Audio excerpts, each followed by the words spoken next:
And we're back for another UFC Fight Night here on the channel. We have got this weekend Moreno, Brandon Royval in Mexico as the UFC's return to Mexico for the first time, I believe, in 6 years. The promotion is back in Mexico City for this main event between Brandon Moreno and Brandon Royval, the rematch from 2020. In the co-main event, you've got Yair Rodriguez taking on Brian Ortega, a rematch of a main event back in 2022. And you've got in the co-main event and the main event, the two last fighters to main event a card in Mexico in Brandon Moreno and Yair Rodriguez. You've got 13 fights in total on this card. Real quick, before we get into this card, last week we did all right. We went 9-2 on the picks. The only picks I got wrong was Bredson Ribeiro, who looked good until he got knocked out, and then of course Alexander Volkanovski. Yeah, that one hurts. It really does. Personally, I don't want to see Volk fight Topuria right away. I think Topuria should probably fight Movsar Evloev next. I know a lot of people don't want to see that, but like, who else can fight for the championship other than Max Holloway? But Holloway has backed himself into a corner by fighting Justin Gaethje at 300, so I think it should be Topuria and Evloev in Spain, and then Volkanovski can fight for the championship. I just don't want to see Volk go immediately back into a championship fight. I don't think he needs to fight again. I just think he needs to take some time off. Let's look for Volk maybe by the end of the year to fight the winner of Topuria and Evloev.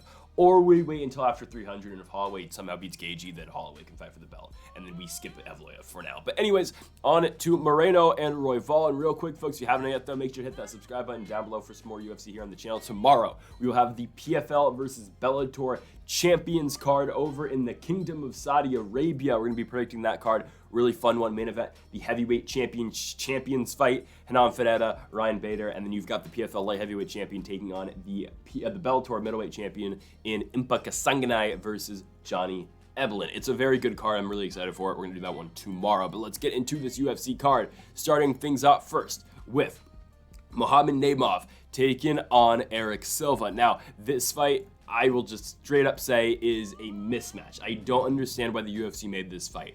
I get it, they want Naimov to keep winning fights, but the thing is, this guy is already 2-0 in the UFC, and now you book him against Eric Silva. There was no reshuffling of bouts here. This was originally the fight.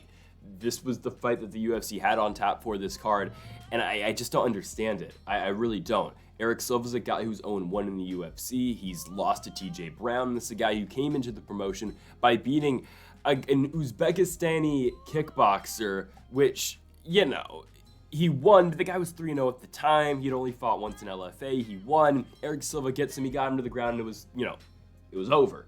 So he did what he's supposed to do on the Contender. And of course, if you win a fight in the Contender Series, you are going to get a contract. Then he runs into TJ Brown. Final card of 2022 on the Blachowicz-Ankalaev fight card, and TJ Brown's going to get him down in the third round and submit him with an arm triangle choke. The fight wasn't all that great before that third round, but TJ Brown was dominating on the ground the entire fight. He was well on his way to a 30-27 decision, and in the third round, he finally gets that submission off that he was trying to get. He wasn't really trying for submissions earlier in the fight, but he had top control the entire fight up until that point. So I don't understand the matchmaking here, because you know what Muhammad Naimov does very well. He's a guy who can strike with you, and he can grapple as well. You look at the Nathaniel Wood fight, mix it up both on the feet and on the ground, and was successful in doing, you know, both of those in that fight. Naimov is just the way better name in this fight. He does have 2 losses. His first shot in the Contender Series against Colin Anglin back in 2020, and then a loss over in Titan FC in 2021. Didn't actually get another shot in the Contender Series, but won 3 times over in Tough Enough and in Titan FC to make his way into the UFC against Jamie Mullarkey, a fight that he was a plus 350 dog in, and he won. Again, it is bad matchmaking. I think Naimov is levels ahead of Eric Silva on the feet. Eric Silva is an older guy coming into the promotion. He's 36 years old, about to be 37 in his second fight in the UFC, taking on the Tajikistan's own in Muhammad Naimov, Tajikistan's. I think Naimov wins the fight. I don't think this is all that much of a controversial pick. Again, this is probably the easiest one you're going to get on the card. Where does Eric Silva succeed in this fight? On the ground. That is the only way he can have some success. I think you look at Nathaniel Wood getting some takedowns and you think, okay, maybe Silva has somewhat of a chance down there, but really, he has no chance. This is going to be all Muhammad Naimov in this fight. He'll keep the fight standing, and he is going to put Silva down. This one is not going to last very long. It's going to be a quick way to start off this card in Mexico City. Muhammad Naimov wins the fight by first round knockout. Let's now go to the flyweight division. We're going to have Victor Altamirano taking on Felipe dos Santos. You would know Felipe dos Santos from his first fight in the UFC, which was on a pay-per-view main card last year. Sean Strickland, Israel Adesanya, UFC 293. He puts on a pretty good account of himself in that fight against Manel Kape. No, he doesn't win. Kape wins the fight 29-28, 30-27, depending on how you score that second round. But, you know, Felipe dos Santos does a decent job in that fight. He really does. And he goes up there and, you know, strike for strike with one of the better strikers and the better all-around fighters in the flyweight division in Manel Kape. Dos Santos is 7-1 professionally. This is a guy who's coming off a win in LFA before his UFC run. He was booked against Edgar Chairez over on the Contender Series, and then Luciano Pereira. Both those guys, Chairez got signed to the UFC, Pereira couldn't make weight, so they just gave Dos Santos a shot into the UFC, and he loses to Kape. No shame in that. He'll now be getting Victor Altamirano in this fight. Altamirano is 2-2 in the promotion after winning on the Contender Series in a razor-thin and close fight against Carlos Candelario. He loses his first fight to Carlos Hernandez, a fight that I thought he kind of won, but it's okay. Beats Daniel Lacerda after that, beats Vinicius Salvador, and then drops his next fight to Tim Elliott. Altamirano's solid. Again, the Elliott fight, Tim Elliott was able to get to the legs and able to take him down 6 times in that fight. Carlos Hernandez did that a couple times in their fight as well. But Altamirano is more than willing to strike with you. He's more than willing to get into a firefight on the feet. And Altamirano does make for some fun fights. You saw in his knockout win over Daniel Lacerda. I know, again, a lot of guys are able to drop and knock out Lacerda. I understand. But still, Altamirano's a very fun fighter. And Felipe dos Santos is going to be more than willing to bring it on the feet as well. Dos Santos is a guy who's 23 years old. Again, second fight in the UFC. You look at the odds for this one. Dos Santos, a -285 favorite. Altamirano, +230. Altamirano is the first Mexican fighter on this card. Again, he trains out of Texas, but the first Mexican fighter on this card in Altamirano taking on the Brazilian in Felipe dos Santos. I like what we saw. I liked what we saw in the Dos Santos-Manel Kape fight. I thought he looked really good in that one. Again, short notice, taking on Manel Kape. That was originally supposed to be Kai Kara-France at the beginning of the week. They get Dos Santos in there. Dos Santos takes on Kape, and he loses. But again, maybe wins the second round in that fight. Doesn't get rocked at all, pretty much by the Kape power. Stays in the fight and really takes it to Manel Kape. Still, again, he loses the fight, but no shame in that. He fought a top five flyweight in the world.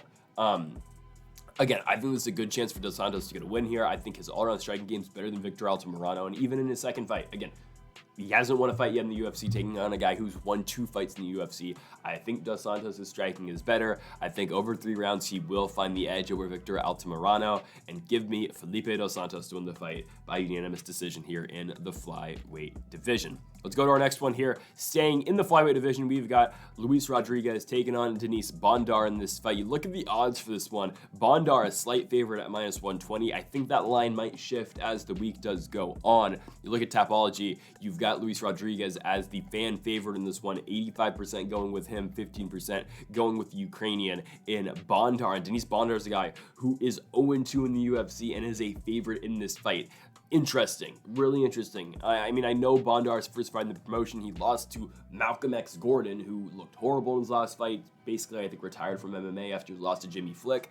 But he loses to Malcolm Gordon. Now, it is an arm injury. It's not really, he didn't get knocked out, but he lost the fight by TKO. Whatever, right? You look at his second fight in the UFC against Carlos Hernandez. He loses the fight to Hernandez by unanimous decision. Hernandez just outstrikes him and outpoints him in every single round. I think so. I think the second round's very close, but the first and third is all Carlos Hernandez. The fight gets stopped a little bit early after a clash of heads, but it's a technical decision and it goes to Carlos Hernandez. It's on the card in the summer of last year in the Apex, Vittori, and Cannonier. But again, Bondar loses that fight, and now he gets Luis Rodriguez, who is 0-1 in the Contender Series, and I think this is why Rodriguez is not the favorite in this fight. He has lost to Jerome Rivera. Now, if you don't remember Jerome Rivera from the UFC, this is a guy who came in and lost 4 fights in a row against Tyson Nam, where he got finished. Francisco Figueiredo beat him by unanimous decision. I think Figueiredo's out of the UFC now, is he? He's 2-2. He might still be in the promotion. I don't know where he's been after the Albazi loss. But he gets knocked out by Picasso, Ode Osborne in 26 seconds. And then Zhalgalas Zhumagulov submits him in 2 minutes on the Poirier-McGregor 3 undercard. Jerome Rivera was not very good in the UFC. That's Luis Rodriguez's last loss on the Contender Series. Now, since then, he's won fights in Icon and Lux. That's great, right? but his last fight is coming off a win over a fighter who was 11-11. I know the fights before that, he got 5-1, 5-0, 6-0, 6-1, but man, he's beating guys like Angel Rodriguez, who's now 14-13. He's 37 years old, fighting in the flyweight division. It's a little bit concerning. It is, because how good are the guys that Rodriguez is fighting? He's 24 years old. Again, young guy who already has 18 professional fights. At 24 years old, he's 16-2. Interesting, right? Yeah, Bondar is 19-4, and he's 31. This is an interesting fight, it really is, because we'll see if Bondar can really go back to what brought him to the dance, and that's his grappling. That's what really we were sold on with Bondar. And for Rodriguez, it's going to be the striking game that I think he will have the most success in this fight with. He can really touch guys up on the feet. But again, how good are his fights? Because when he fights guys that aren't, 11-11, he beats them by split decision, he beats them by close decisions. It's tough. It is really tough to pick this fight. It's a razor-thin close fight, it really is. I'm going to go with Luis Rodriguez, though, as the underdog in this fight. I'm going to go with the underdog here. I think he's able to win this one. I'm going to take him by decision. I think his striking is slightly better than Bondar's, or I think it is better than Bondar's, but I think his capability of keeping the fight on the feet is going to be huge. I'm not sold on Bondar. This guy was 0-2 in the promotion. I know, again, you can't put much into the Malcolm Gordon fight, but still, I'm not taking a guy who's 0-2 here, who's the favorite. I just don't see it. I really don't see it for Denise Bondar in this fight. A loss here probably sends him out of the UFC. I'm going to go with the Mexican fighter here in Luis Rodriguez. Again, like we did with the UFC's card in Canada, we're going to be keeping track of, how many Mexican fighters I think are going to win on this card. I know there's a lot of, Central American influence as well. Like you're going to see in the next fight, Claudio Puelles is from Peru. But whatever. I think Rodriguez wins. He'll send the Mexican fighters to 1-1 here. I think Rodriguez is able to touch up Bondar on the feet. I think that's going to be able to be enough for him to win this one. So we're going to go with Luis Rodriguez to pick up the win in his UFC debut. You might see him go by Ronaldo Rodriguez. I think the UFC has him as, but Tapology's got him as Luis. I don't know what they're going to call him. It's like Daniel Lacerda and Daniel, what do you call Lacerda? Daniel da Silva, right? Like, multiple names, right? Anyways, I'm going to go with Rodriguez to win the fight. Let's go to our next one now. Claudio Puelles, like I mentioned previously, and Fares Ziam. Now, I feel like all the hype on Claudio Puelles has just gone away with one fight. He looked so bad in the Dan Hooker fight in November of 2022 that, this is a guy who was 5-1 going into the Dan Hooker fight. And he was, I believe, close to even odds. Yeah, close to even odds with Dan Hooker on a main card fight in Madison Square Garden. He loses, and he looked horrible. He was lost in the feet. He kept trying to go to the ground. He looked like Kron Gracie, basically, in Kron Gracie's last fight. He tried to stay on the ground, try to keep, rolling for knees, couldn't get it. Because, again, when you look at what the Prince of Peru can do in Claudio Puelles, he is a knee bar master. He's gotten 3 wins by knee bar in the UFC, which is unheard of. It's big to get one, but he's got a win over Felipe Silva back in 2018 by knee bar, a win in 2021 over Chris Gritzmacher by knee bar, and then a win over Clay Guida by knee bar as well back in 2022. Puelles is a master on the ground, but if he's on the feet, man, he's not that great. And Fares Ziam's a guy who can't touch him up on the feet. Fares Ziam will have a lot of success, I think, in this fight on the feet, just because of how bad a striking game Puelles does have. However, if Puelles is able to get him down, it's trouble. It is trouble for Ziam. However, I think it's sort of now guys know how to approach a fight with Claudio Puelles. You approach it just like Dan Hooker did. Don't get tied up in the clinch. Don't engage in any sort of wrestling or any sort of fight on the ground, because if you have him on the feet, it's game over. It's like Mackenzie Dern. Seriously, it's like Mackenzie Dern. Like how Amanda Lemos had bad fight IQ in that fight, which she won, but still, if you're able to keep Mackenzie Dern on the feet, you're going to beat her. But if she gets you down, it's trouble. The same thing applies to Claudio Puelles. Puelles is a type of fighter like a Mackenzie Dern, like a Paul Craig, like those type of fighters who are one-dimensional, like Carlos Vera, who we just saw. These guys are one-dimensional, but if they get you on the ground, it is trouble, and that's how they make their money in the UFC, and that's how they win their fights. However, I think Fares Ziam can approach this fight differently after you saw what Dan Hooker did. Again, don't get caught up in the grappling. Don't get tied up. If he's able to do that, I think Ziam's able to have so much success in this fight. I think Ziam will be able to look very good on the feet in this fight.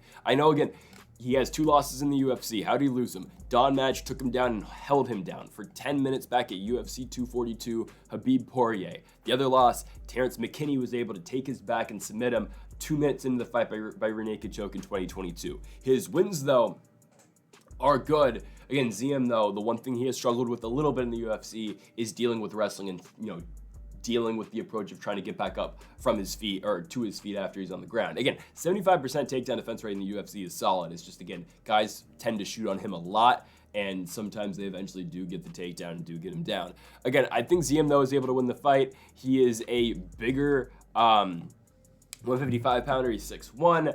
Puelles is 5'10", not that much of a discrepancy there.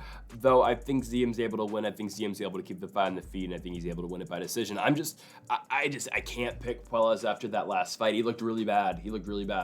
And when you're that one-dimensional and you're that bad on the feet, it is very hard to pick you. I'm going to go with the Smile Killer, the French fighter fighting out of Kill Cliff FC. Give me Fares Ziam, who's actually only 26 years old.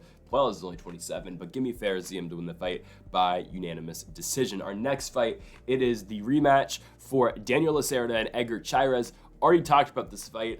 It was originally booked, obviously it was originally booked on the card on Mexican Independence Day, but then they booked it again just like a month later, but Lacerda couldn't get to the scales.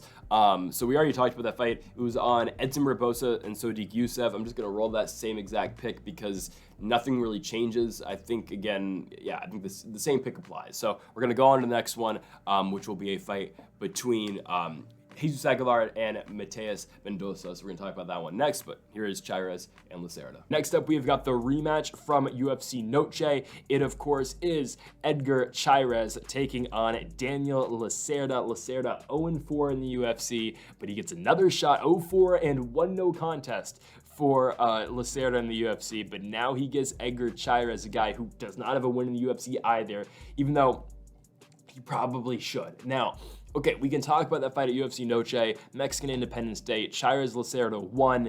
Chairez is winning the fight. He's got the guillotine choke in on Lacerda. It looks like Lacerda goes out.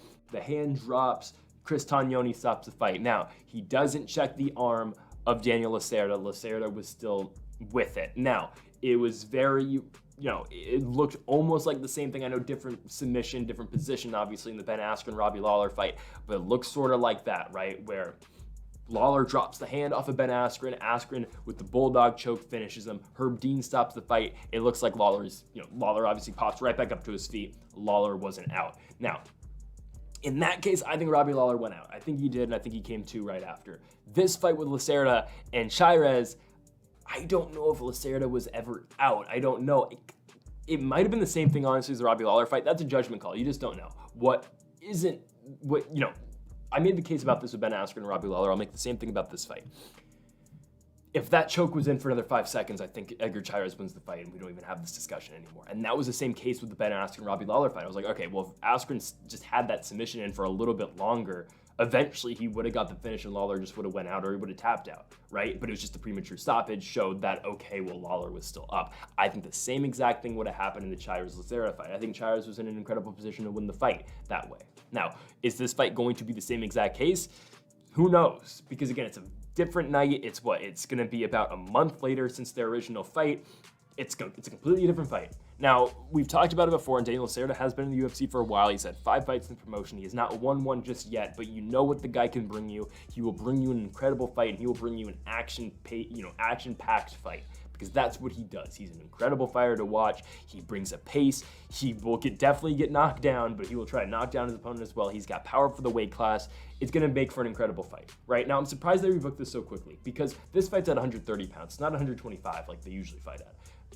Why wouldn't you just wait till these guys could rehydrate and get back? Well, obviously they're rehydrated, but why couldn't you guys wait? Why can't they just wait until these guys are ready to make 125 pounds? Why rebook it so quickly where they have to fight outside of the weight class, right? Like, you could have just booked this in a couple weeks. I mean, I don't understand why you couldn't just put Lacerda on the Brazil card like that. Again, Lacerda is a guy who should be fighting in front of a crowd. They fought in a crowd in their first fight, and now they're fighting in the Apex. Like, you should just put that fight in November in Sao Paulo. But now here you are in the Apex.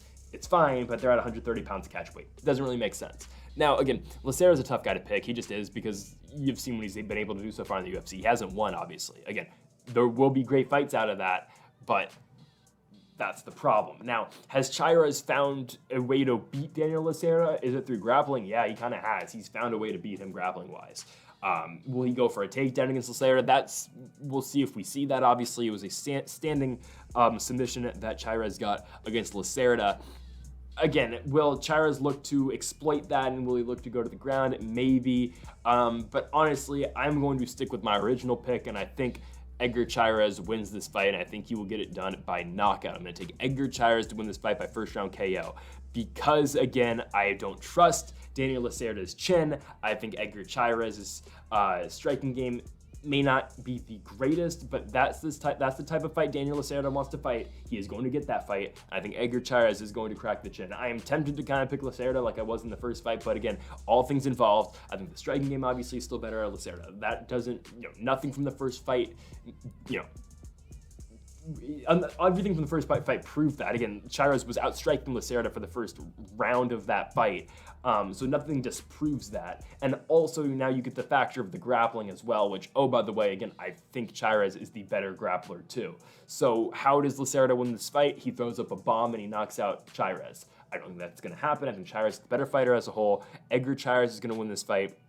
He's going to get it done by knockout in the first round, taking the same exact pick that we took on Mexican Independence Day. Give me Edgar Chairez to pick up the victory. I think he gets it done by first round knockout. And unfortunately for Lacerda, again, that will now officially call an end to his career for now in the UFC, but that will likely be it for him. So Mateus Mendoza has been kind of underwhelming so far in the UFC. This is a guy who came into the promotion 10-0, 24 years old, Brazilian fighter, and he's lost his first two in the UFC. Now, they've done him no favors with the matchmaking, but he was a big favorite to beat Nate Maness in his last fight. Maness down a weight class at 125 pounds, and Nate Maness knocks him out. Yeah, a concerning sight. I thought Mendoza was going to win the fight by first round knockout. However, this is a guy who could not get started in that fight. You look at the numbers for that one. He gets off 3 strikes in 5 minutes compared to Maness's 29. He shoots for 3 takedowns, can't get a single one of them. And now he's a favorite going into this fight with Jesus Aguilar. I find that interesting. Now, for Jesus Aguilar, I don't know how good this guy is. I really don't. And it's not like I haven't watched him fight. I've watched both of his fights in the UFC, but there's less than 5 minutes to look at. There's not much, right? It's a knockout win over Shannon Ross. Now, I got a comment asking me about what do I think the future holds for Shannon Ross. Unfortunately, I don't think there's another UFC run in this guy. I think he goes back to Eternal MMA. But Shannon Ross went 0-4 in the UFC, and he got knocked out in every single one of those fights, or 0-3 in the UFC plus a loss in the Contender Series. So he had 4 straight losses. He got knocked down in every single one of those fights. The Jesus Aguilar fight with Shannon Ross was the quickest. It was in 17 seconds. But again, I don't know how much to make out of that because, again, Shannon Ross got knocked out 4 times in a row. Now, the Vinicius Salvador fight was by far the closest. It was a back-and-forth war on the feet in the Contender Series. It's what promoted the UFC, or gave the UFC the idea to give him the title shot, or not the title shot, obviously not, but the shot in the UFC. Now, again, though, Ross gets knocked out in 17 seconds by Aguilar. And what happened in Aguilar's other fight? Well, he loses to a guy who's literally undefeated and has never lost in the UFC. He's 5-0 in the promotion and 15-0 professionally in Tatsuro Taira. Taira gets him on the ground and he triangle arm bars him and wins the fight. So I don't know what to make out of Aguilar because those are his first 2 fights in the promotion and his only 2 fights in the UFC. Now, he has wins outside the UFC. He won in the Contender Series, obviously, but wins in Combate against guys who aren't the most well-known. A big win over in UWC for their flyweight championship over Edgar Chairez. That's a good win, but how good is Chairez really? Because, again, some of these flyweights, man, they lose to Tatsuro Taira, Chairez, and he's got a no contest against Lacerda, which he kind of won, kind of didn't, right? So I don't really know how good Jesus Aguilar is. Now, for Mateus Mendoza, I think he's young. I think he needs time. I don't know really if this is the time for him right now in the UFC. I really don't know if it is. He beat a guy in the Contender Series who went straight on to a CFFC fight for the Bantamweight Championship and lost by knockout.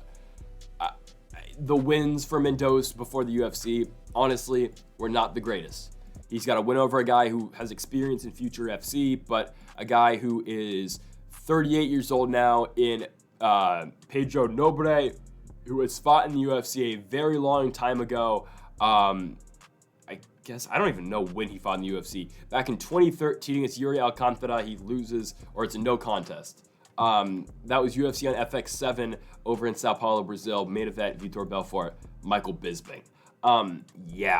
I don't know how good Mendoza is, man. I really, like, I don't think he's that great. And I don't think Aguilar, like, I think Aguilar's still unproven. So what do we make out of this fight? I think I'm going to side with Aguilar. I think Mendoza looks so bad in this last fight. I think Aguilar's able to knock him out in the first round too. It's dependent on how Mendoza gets going, but he really couldn't get going in his last fight. And it's rare you pick finishes at flyweight, but I picked a finish in our last fight at flyweight. I'm going to pick another one here. I think this fight is going to send the Mexican fighters to 3-1 on this card. We're not going to count Puelles. He's, actually, well, Peru's South America, but still. I think Aguilar wins. I think the Mexican fighters go to 3-1 here. I think the advantage in the feet is key for Aguilar here. I think he's the better striker. I think he's got more skills in the feet. And I think, again, Mendoza, I think this is too soon for the UFC for him. I think he needs to go back to the regionals, go to Jungle Fight, win the championship over there, come back in like 3 years, and then he's 28 years old. You're entering the prime of your career. Now you can be, ready for the UFC flyweight division. Right now, I just don't know if this is time for him. I think if Aguilar wins, Mendoza's probably out of the UFC. I think Aguilar's going to win the fight. I'm going to take him to take this one by first round knockout. Okay, our next one, we've got Christian Quinonez taking on Hani Barcelos here. Quinonez is an interesting fighter. This guy is 1-1 in the UFC, taking on the veteran in Barcelos, who's, always a very good litmus test for anyone, but he is coming off 2 straight losses. 2 very good fighters, though, in Kyler Phillips and Umar Nurmagomedov. However, Barcelos is 1-4 in his last 5 fights, but again, the losses, Timur Vallia, Victor Henry, Umar Nurmagomedov, Kyler Phillips. As a whole, Barcelos 6-4 in the UFC. He was undefeated in the promotion before running into Valiev back in 2021. He takes on the 1-1 Christian Quinonez, who again comes into the UFC, win over Kalataha, he knocks him out in the first round, and then gets submitted in his next fight by Kyung Ho Kang by rear naked choke. Kyung Ho Kang takes him down and knocks him down both in the same round. Ends up winning the fight pretty easily, and the Kalataha fight for Quinonez was good. Again, just outboxed him over in Paris, France. Looked very good in that fight, got the knockout in the first round. For Barcelos, again, this is a guy who's always going to bring it on the feet. He has a lot of skills up there. He can also wrestle too. Just an all-around very good fighter, a guy who is very tough to take down as well. 90% takedown defense rate so far in the UFC for Barcelos. However, I don't feel like Quinonez is going to be the type of guy to take him down. This is likely going to be a striking affair, and we'll see what happens. Again, it's tough to pick a guy who's lost 4 out of 5. It just is in Barcelos, because that's what he has done. He is 36 years old. He's lost 4 out of 5 fights. Can Christian Quinonez bring it to him on the feet? That's the question. Can Quinonez take advantage of, Barcelos, who has been dropped twice in his last 2 fights, but let's be honest, this is a step down in competition compared to his last couple fights. It is. It's a step down. It's a step down from Nurmagomedov by far. It's a step down from Kyler Phillips. It's just a matter of how much does Barcelos have in the tank at 36 years old. He's 36 years old, cutting down to 135 pounds, taking on a young and hungry guy in Quinonez, who does have experience. He's got 22 professional fights. He has the same, actually, as Barcelos at 27 years old. From Tijuana, you're gonna see a striking fight in this one. I think this one is very close. I think it is. I think the power advantage definitely goes to Christian Quinonez. The all-around striking game, though, does go to Barcelos. I don't think Barcelos mixes it up by wrestling. I don't think Barcelos is gonna think that he's in all that much danger in this fight striking wise. I think, again, because I don't think Quinonez is gonna put it on him. I think if Quinonez wins, it's gonna be by big power shots. I'm not comparing Quinonez to Marlon Vera, but I'm just saying, like, the way he fights is, he relies on those big shots. It's going to wobble you, and again, that's what's going to start to take over the fight. Do I think that's going to be successful in this one? I think it actually is going to be. I think I'm going to pick an underdog here again. I'm going to take Quinonez. This is going to send the Mexican fighters to 4-1, because I think Quinonez is able to find a lot of success striking. Again, Barcelos is a tough guy to put out. He's only been knocked out once in his professional MMA career. Got to go all the way back to his loss against, okay, it's actually just 2 fights ago, Umar Nurmagomedov. But again, Nurmagomedov's going to do that to you. So can Quinonez be the second guy to knock him out? I don't know. I really don't think so. I think Quinonez is going to win a decision here. I think this one is going to go the full 15. I think, again, at 36 years old, eventually you're going to start to slow down. And I don't know if Barcelos is the same guy he once was. Again, losing 4 out of 5 at 36 years old at 135 pounds is very difficult. I'm going to go with the younger fighter here. I know Quinonez is coming off a loss to Kyung Ho Kang, but he got dominated on the ground. Yes, he did get dropped, but I don't think Barcelos has the power to put him down.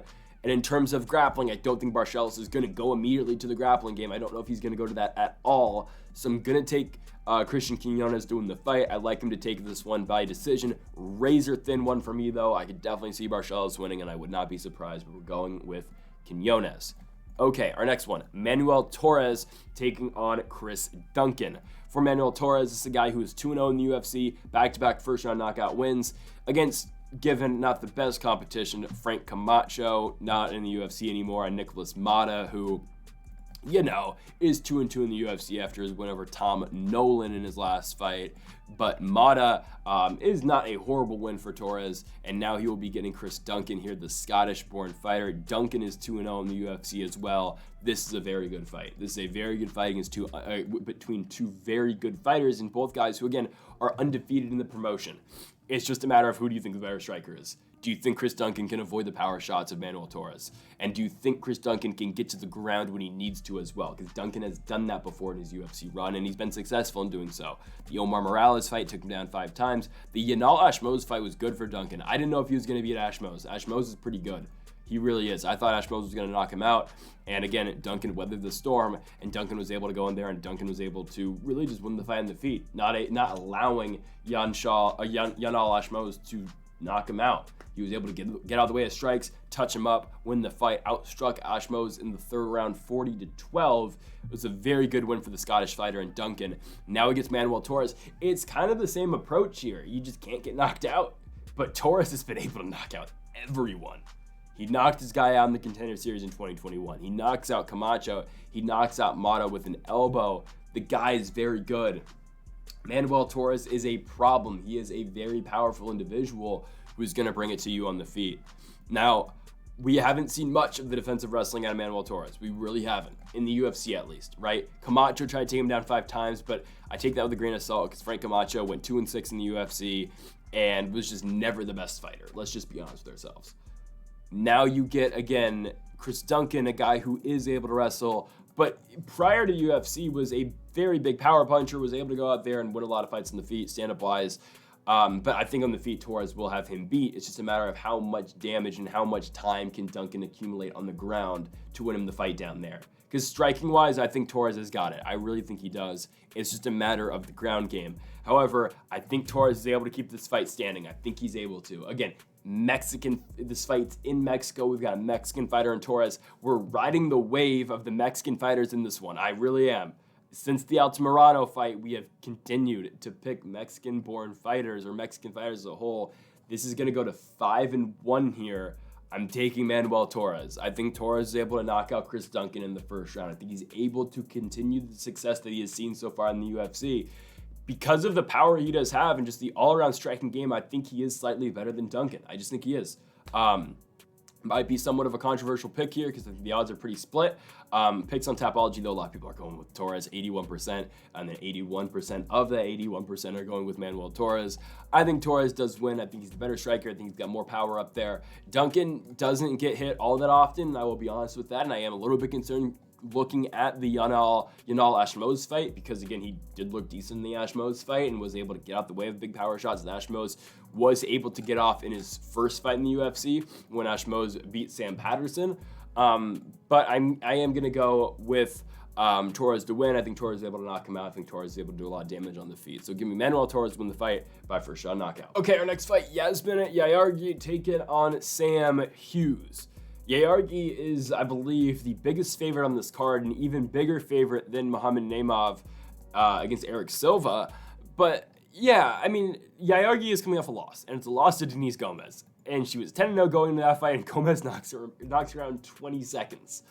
Not ideal. However, guys, she's a lot better than Sam Hughes. Sam Hughes, I don't think very highly of. She is 3-4, and sure, she has won 3 out of her last 4. Look at the wins: Estela Nunes, Elise Reed, a loss to Piera Rodriguez, and a win over Jacqueline Amorim. I mean, those are not the best wins. These are low-level strawweight wins.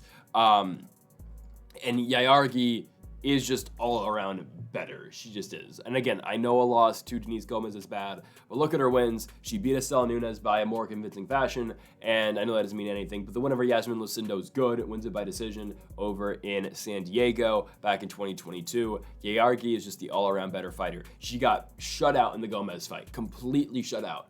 Again, the fight lasted for 20 seconds. She didn't get a strike off. And since then, Denise Gomez has lost to Angela Hill, which felt so UFC strawweight division. I picked that one right. I was like, all right, well, Gomez wins. Now they give her Angela Hill. This is what Angela Hill does. She goes out there and wins. She goes out. God, English is hard sometimes. She goes out there and wins fights like that. She does. Now Jauregui gets Sam Hughes though, and Jauregui is better than Sam Hughes on the feet.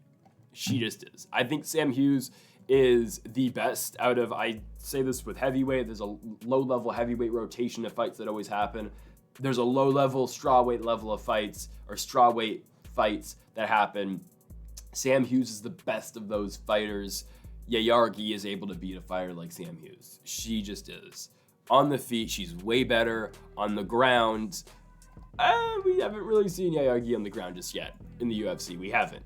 And really at all. She's a striker. I think Sam Hughes is going to test that. I think Sam Hughes is definitely going to look for takedowns. However, I don't think she's going to be all that successful in doing so. Jauregui does shoot for some takedowns. She doesn't always get them. I mean, the only time we've seen her go defensive mode in terms of wrestling has been in the Yasmin Lucindo fight. Lucindo tried to take her down twice, wasn't able to get that. I think Sam Hughes is going to test that, and we're going to find out a lot about Jauregui in this fight with her wrestling game, because that's how Sam Hughes is going to win. If Sam Hughes is going to win this fight, she is going to have to take Jauregui down, because on the feet, I think Yasmin Jauregui is the better striker. However, I don't think that's going to be enough. I don't think Sam Hughes' grappling game is that good to the point where she's going to see all of the success on the ground and she's just going to be able to shoot on Yasmin at will.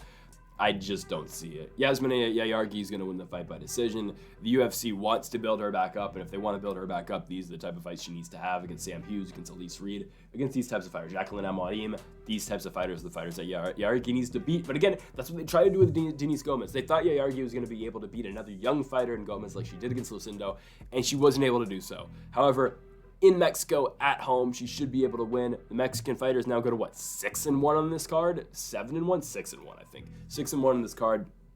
Again, they're kind of setting up these guys in the right way. They're giving them matchups that they should be able to win.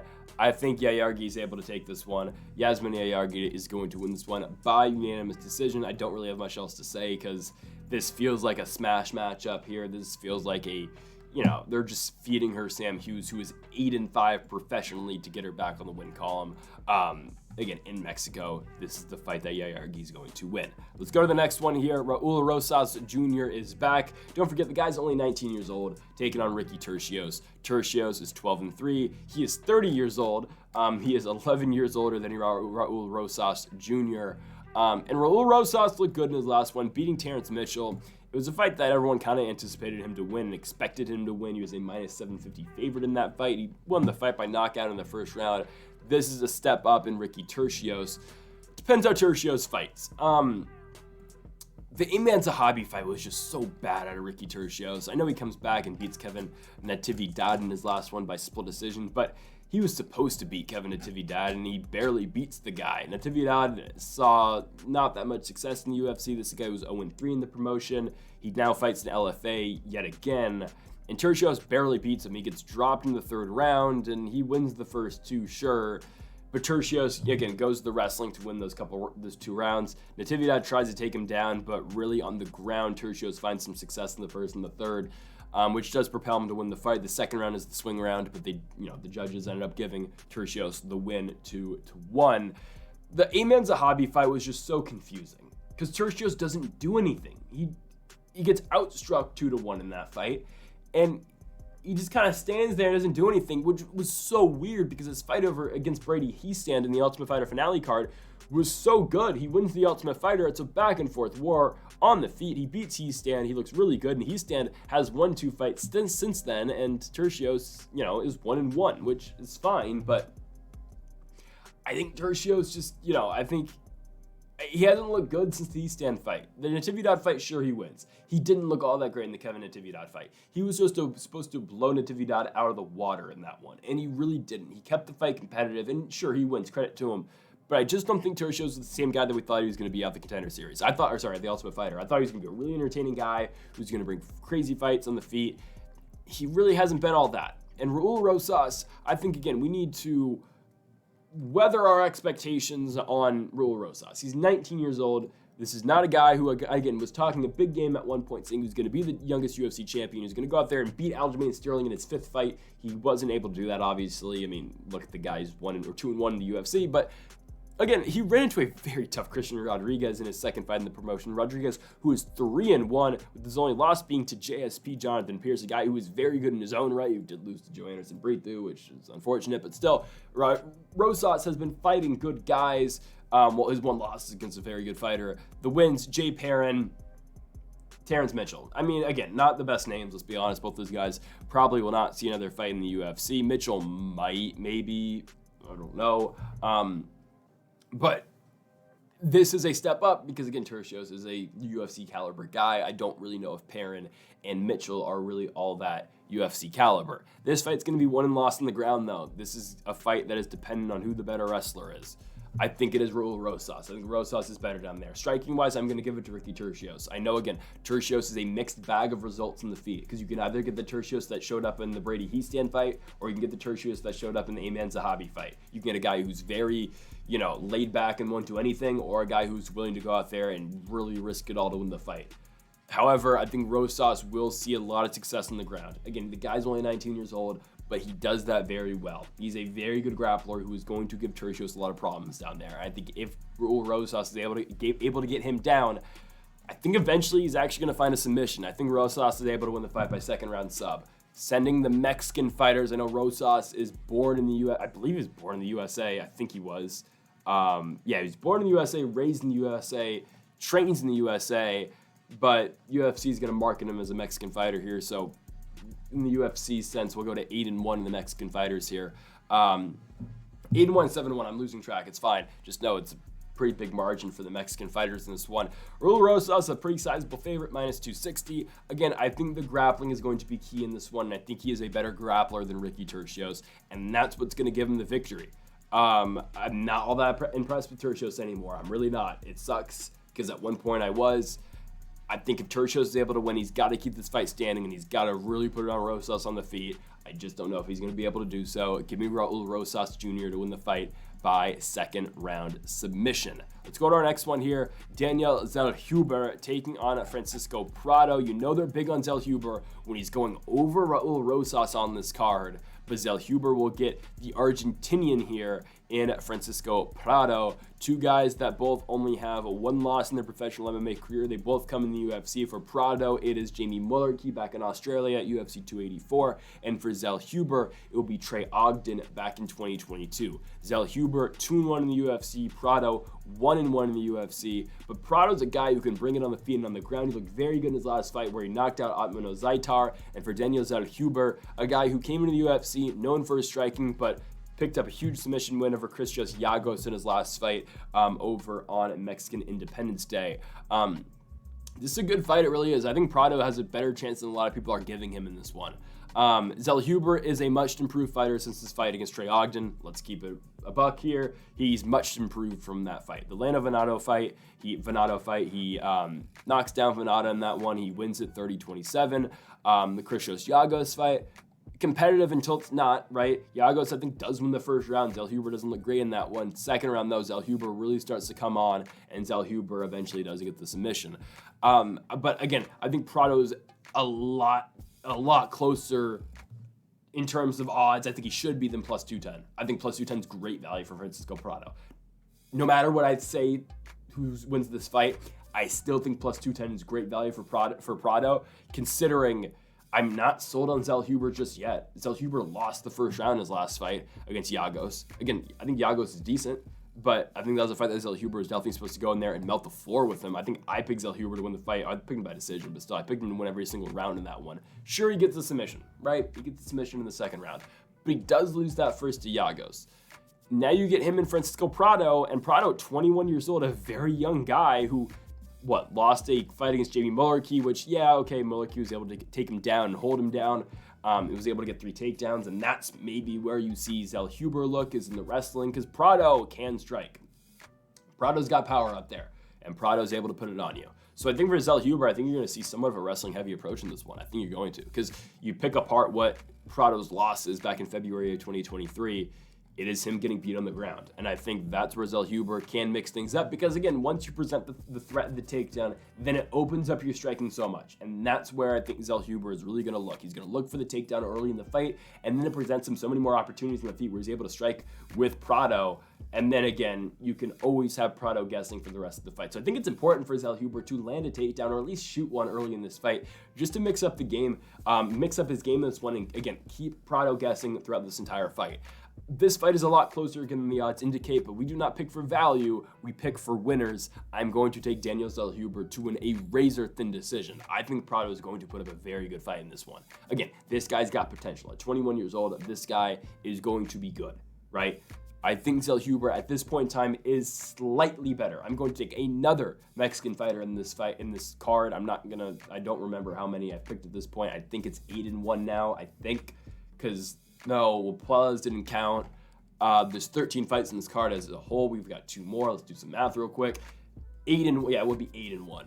I'm taking Zellhuber. I'm taking Zellhuber by razor-thin close decision. I am. I think Zellhuber is going to win this fight with his wrestling. I think his ability to mix things up is going to be key in this fight. He's got to keep Prado guessing. I think that's what he's going to do. Give me Daniel Zellhuber to win the fight, because if he stays standing for 15 minutes, I think eventually he's going to get caught, and eventually he's going to get tagged. So he's going to have to mix it up in some regard. He's going to have to keep Prado guessing. I think that's what he's going to do. Again, give me Daniel Zellhuber to win the fight by unanimous decision. And now a massive step up in terms of quality of fight. My goodness, this is a co-main event. Yair Rodriguez, Brian Ortega. Wow. Big time fight here. Neither guy can probably get a title shot with a win here, let's be honest. But the winner of this fight could definitely be in line for a fight against Movsar Evloev, I think. We'll see. We will see, because I don't know what happens with Ilia Topuria in the World Championship. But the winner of this fight is in a very good position. The loser is a bunch of fights away from the World Championship. They just are. Brian Ortega's lost 3 out of 4. He has not won a fight since 2020. Yair Rodriguez, again, coming off a loss to Alexander Volkanovski. Ortega's lost to Volkanovski as well. Unfortunately for Volk, is the reign as world champion over? Forever, I think it might be. I think, again, he took the fight against Topuria too soon after the Makhachev fight. I know Volk's saying, well, anyone would have gotten knocked out by that shot. Josh Emmett didn't. Emmett stayed fighting after that. I don't know. It sucks because Volk won the first round. Again, I want Volk to take maybe the entire year off. I know, again, he'd be 36 next year, but take some time off, give it one more crack at the belt, take all the time you need. Do not come back in 4 months and fight Topuria again in Spain. Do not do that. Do not come back in July and fight Topuria. No, let Topuria fight one more time, let Topuria fight somebody, and then have Volk come back. Anyways, Rodriguez Ortega, where, if you want to have another shot at the championship, you got to win this fight. Ortega's had 2 of them. Rodriguez has had 1. The winner needs, if you want another shot at the belt, you need to win this fight. This fight's already happened. I mean, it happened, 2022. It's Ortega's last fight. It's close until, Ortega gets the shoulder injury. He goes 1 for 5 on his takedowns. And I think that's what you're going to see out of this fight. You're going to see a very wrestling-heavy approach for Brian Ortega in this one. It is a 5-round co-main event. We will see if we need it. I just don't know how good Brian Ortega is at this point. This guy's won 1 fight in 4, he's won 1 fight in 6 years. That's not good. His last win before the Korean Zombie is against Frankie Edgar back in 2018 at UFC 222. The main event of that card was Chris Cyborg and Yana Kunitskaya. That's when the UFC was still in Fox Sports. It's been a very long time, since that fight. It's been a while. That was UFC 222. We're on UFC 300 now, or 299 our next one. How good is Brian Ortega still? I know, again, he's always going to have the jiu-jitsu. Don't get me wrong. He's always going to have that. Brian Ortega, again, will fit in that same role. If he had Khabib-style wrestling, Brian Ortega would be undefeated and he'd be the world champion. But he doesn't have the wrestling, and that's what really affects him. His best performance ever might have been the Chan Sung Jung fight. He looked really good in that one. But since then, Volkanovski had him dead to rights at the end of the 4th and 5th round. Yair Rodriguez, beat him, but again, shoulder injury. Max Holloway ripped him apart on the feet. So what Brian Ortega do we get? He has not fought in 2 years. What do we get now against Yair Rodriguez, who since that fight has won an interim championship against Josh Emmett and has beat lost to Alexander Volkanovski. I just don't know what Brian Ortega we get. And I'm just concerned if he's not able to get Yair down, what's going to happen to him? And I don't think he's going to be able to get Yair down. And even if you do get Yair down, Yair is a tough guy to deal with on the ground. He just is. I know T-City's got better grappling and better jiu-jitsu. I'm not denying that. I know how good T-City is on the ground. However, it's not like it's a walk in the park on the ground against Yair Rodriguez. He's not fighting a guy who is just a kickboxer. Rodriguez does have defensive grappling. Rodriguez does have submissions of his own right. He was able, after he got taken down by Josh Emmett, boom, threw up the triangle choke and put him away just like that, right? Rodriguez is not an easy guy to beat on the ground. And striking-wise, I'm taking Yair Rodriguez every day over Brian Ortega. I know Ortega had one good night against the Korean Zombie. That was one big night that he landed one big spinning elbow, and that really altered the rest of the fight. The Zombie said it in his own right. I think that was in the first or the second round where he knocks Zombie down with that spinning back elbow. It was in the first round. Zombie said he was basically just on autopilot the rest of the fight. He was just on autopilot. Really didn't know what was going on. He was heavily concussed. If that doesn't land, that entire fight I think is different. I think Yair wins, guys. I think Rodriguez is the way better striker. I don't think Ortega is able to get him down. If he's able to get him down, I don't think Brian Ortega is going to be able to get a submission. I think Rodriguez is too good. I think he is. I've never been the highest on Yair Rodriguez. I honestly haven't. I have rarely picked Yair Rodriguez. I think the only fight I have picked Yair Rodriguez on this channel is his fight against Josh Emmett. That's the only fight I've actually picked Yair Rodriguez. I am very confident Yair beats Brian Ortega. I thought Ortega was going to beat him the first time around. Since then, I think Yair's gotten better. I don't know what Brian Ortega has done since that fight because he just hasn't fought. This guy's not an active fighter. Yair Rodriguez will win this fight. I think he's the way better striker, and I think eventually Yair is going to catch up to Ortega in terms of power, because I think Brian Ortega does slightly have better power, but that's it. Yair eventually is going to put him away. It's going to be an accumulation of damage on the feet.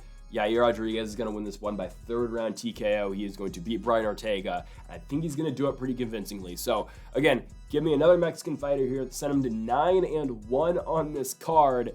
And now we go to the main event. It is the rematch in the flyweight division between Brandon Moreno and Brandon Royval. Interesting that this fight is main eventing over Rodriguez and Ortega, but I get it, even though all four of these guys in the in the main event are coming off losses, but it's fine. Royval, Moreno's a pretty sizable favorite. Royval just fought like 3 months ago for the World Championship against Alexandre Pantoja. Now, before we talk about specifics of this fight and breakdown of who we think is going to win the fight, what the hell does the UFC do at UFC 301? That is the card after 300. It is in Rio de Janeiro, Brazil. Alex Pereira has been booked for the World Championship fight against Jamal Hill. That is already happening. So that's at 300. What do they do at 301? A card that is in Brazil. You have one Brazilian champion. It is, of course, Alexandre Pantoja. We can only assume Pantoja will be fighting on that card. Will he be in the main event, though, is the question. I just don't know. I think the only other alternative the UFC has is Jaitan Almeida. If Jaitan Almeida is able to beat Curtis Blades, they are going to give Jaitan Almeida the interim championship fight against Tom Aspinall. If he doesn't win, then whoops, what do we do? Because then it scrambles a lot of things. Then I think Aspinall gets moved to a card in England. I think there's been one rumored for Manchester. I think that's what it is. But again, if Almeida, if Aspinall has to fight in Brazil, what do they do in Manchester? I don't know. I don't know who they main event for that card. But maybe they could postpone that card, really. So is Pantoja really the main event of 301? Okay, if he is, who does he fight? Because you've got Moreno and Royval. Royval, he just beat in his last fight. And for Moreno, Pantoja's beat Moreno 3 times already. Do we need to see a 4th fight? Like, seriously, how many title fights can we give Brandon Moreno? Seriously, the guy's good, don't get me wrong. But he's lost to this guy, Pantoja, 3 times already. You're really going to do this fight again? Seriously. This was supposed to be Amir Albazi and Moreno. Albazi got hurt. Can Albazi be ready for 301? can that happen? Because if Albazi can be ready for 301, then that's the fight. I know he got hurt, and by getting hurt, that's going to give him a world championship fight, but for the sake of having a new fight, that's going to have to be next. Other than that, who do you have? Manel Kopp? Well, Manel Kopp's hurt, isn't he? I mean, I think he is, right? He missed weight in the Nicolau fight, but is he hurt? I don't know. Maybe they give him the title fight, but he's coming off he's coming off of a missed weight. Muhammad Mokaev's the other name, but I guess it'd probably be Mokaev, because I don't think they can warrant giving Moreno or Royval a win or a title fight after this fight, but they probably give it to Moreno. Royval definitely not. They're not going to give Royval another shot right away, because Royval just lost. However, do I think Royval is going to beat Brandon Moreno? I don't know. You look back at the Royval-Alexandre Pantoja fight. Royval makes a good account of himself. The fight's a lot closer than the cards indicate. The cards show 50-45, 50-45, 49-46. It's a much closer fight than that. Royval does fight a very good fight. However, he has no answers once Pantoja takes him down. He has no answers. And that's what Joe Rogan and the commentators point out every single time. Royval does not know what to do once he gets to the ground, because Pantoja's got him down, and Royval, he goes for elbows, he punches, elbows. He doesn't get up. He doesn't try to get back up. He accepts the positioning. Once Pantoja reaches for the legs and Royval stumbles at least a little bit, Royval just accepts it. He gets on his back. That's a problem. You can't do that. And that's, unfortunately, what Brandon Moreno, for Royval, unfortunately, that's what Moreno is probably going to look to do. And Moreno's probably going to look to do a lot in this fight. Moreno can wrestle. He can. I mean, he's done that multiple times. When he needs to go out there and put the wrestling shoes on, he can do that. You go back to the first Moreno and Royval fight. November of 2020, Moreno wins the fight by TKO at the end of the first round. Now, the fight probably wouldn't have ended if it wasn't for the arm injury of Royval. Royval couldn't move, and, he obviously got finished on the ground with a second left in the first round. His coaches popped the arm right back in right after. But again, you can't fight with an arm like that. So what happened before the finish? Well, Moreno took him down twice and held him down 3 times. Took him down 2 of 2. Moreno, I think, is going to see a lot of success wrestling in this fight. I think he's going to. I think Moreno is going to put on a dominant wrestling performance in this fight. And I just think it's going to be tough considering the way that Royval fights. Moreno takes him down. All right, well, then Royval is going to accept the positioning on the ground. He's going to accept being on his back. And then Moreno's just going to be able to ride control time, look for, strikes in the ground, and just make an all-around tough time for Brandon Royval, for Raw Dog Royval. Royval is very fun to watch. He's a very entertaining fighter. He is going to be in the top 10 for years to come because of his style, too. He's a very fun fighter to watch. And he's got a lot of power on the feet. Don't get me wrong. If this fight stays in the feet, Brandon Royval has got a more than great chance to win. Royval is very good striking-wise. He outstruck Pantoja. Where he lost was, again, the wrestling and what Pantoja was able to do to him on the ground. And because, again, Royval could not get back up. So if Royval and Moreno is a striking fight for 25 minutes, I think Royval's got a more than good chance to win the fight. I would take Royval in a striking fight against Brandon Moreno. I really would. And I like Moreno striking. But if there was no threat of the takedowns, I'd take Royval. However, again, this is a mixed martial arts fight. And that's where Brandon Moreno is going to win this fight. Brandon Moreno is the second best flyweight in the UFC. Pantoja is better. Pantoja is a lot better. However, Alexandre Pantoja is 33 years old. Eventually, age is going to catch up to you at 125 pounds. And eventually, I think Brandon Moreno will probably get the belt back at some point. However, he does not deserve a title fight after winning one fight. He's going to have to beat someone else. He's going to have to go beat Albazi. That's the fight that should be rescheduled. I'm taking Brandon Moreno to beat Brandon Royval by unanimous decision in this fight. I think the wrestling is going to be huge. I don't think he's going to be able to get Royval out of there. I think the reason he got Royval out of there in the last fight was because of the arm injury, and I think Royval has definitely improved. Same with Brandon Moreno, obviously, but I don't think he's going to be able to get Royval out of there. I think this fight will go the full 25, but I think Moreno is going to win.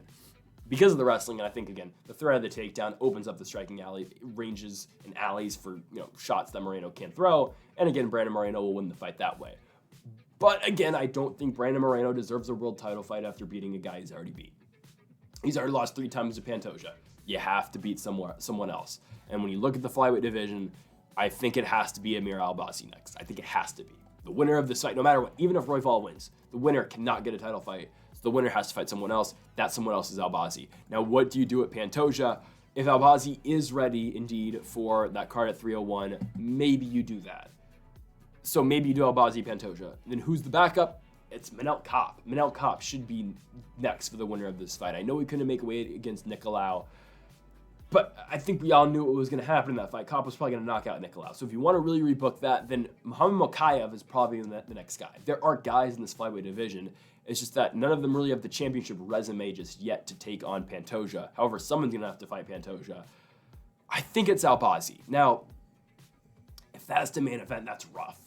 UFC 301 Pantoja versus Albazi doesn't really sell. That's why the UFC is praying that Jairton Almeida beats Curtis Blades, because then you can warrant giving Almeida the interim heavyweight championship fight against Aspinall in Brazil.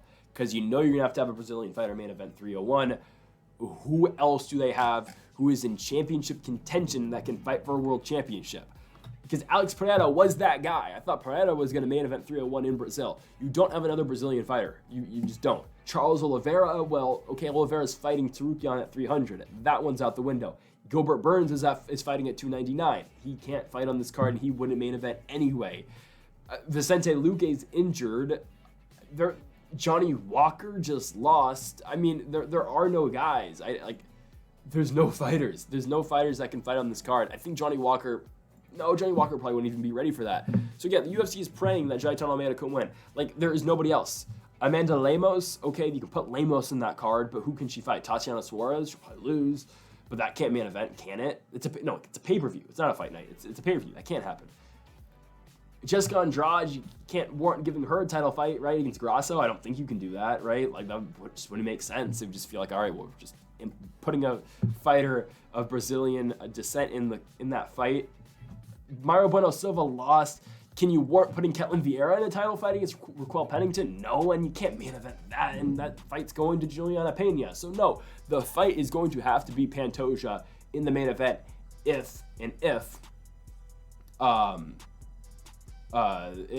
Almeida doesn't beat Curtis Blades. I'm blanking. The only other thing I can think of in terms of star power, if Gilbert Burns beats Jack Della Maddalena, can you warrant putting Gilbert Burns and Shavkat in the main event of 301? Or Colby Covington? Those are the only guys I can think of that could main event 301. You could do Gilbert Burns at home in Brazil against Covington or Rachmanov. But again, you need a quick turnaround if and only if Burns is able to beat Jack Della Maddalena at 299. It would be a very quick turnaround. What happened the last time Burns had a quick turnaround? He lost to Bilal Muhammad. I don't think he'd be willing to do that. I think, again, the UFC is in trouble for 301 because they need a main event, and they need Almeida to get out that Blades fight with no damage so he can quickly turn around for UFC 301. Other than that, they don't have a main event. They do not have a main event if it's not Pantoja. So Pantoja is probably in line to main event a pay-per-view. I just don't know how well a Pantoja versus Albazi or Pantoja versus Kape or Pantoja versus Mokaev card sells on paper. But that's a problem for the UFC and not for me. So folks, thank you for watching our Moreno versus Royval 2 predictions here on the channel. We will have tomorrow PFL versus Bellator predictions coming on the channel as well. Again, folks, thank you for watching. Make sure to leave a like if you did enjoy the video. Make sure to hit that subscribe button down below as well. And leave a comment if you do disagree with any of the picks. Again, folks, thank you for watching. And Mamba forever.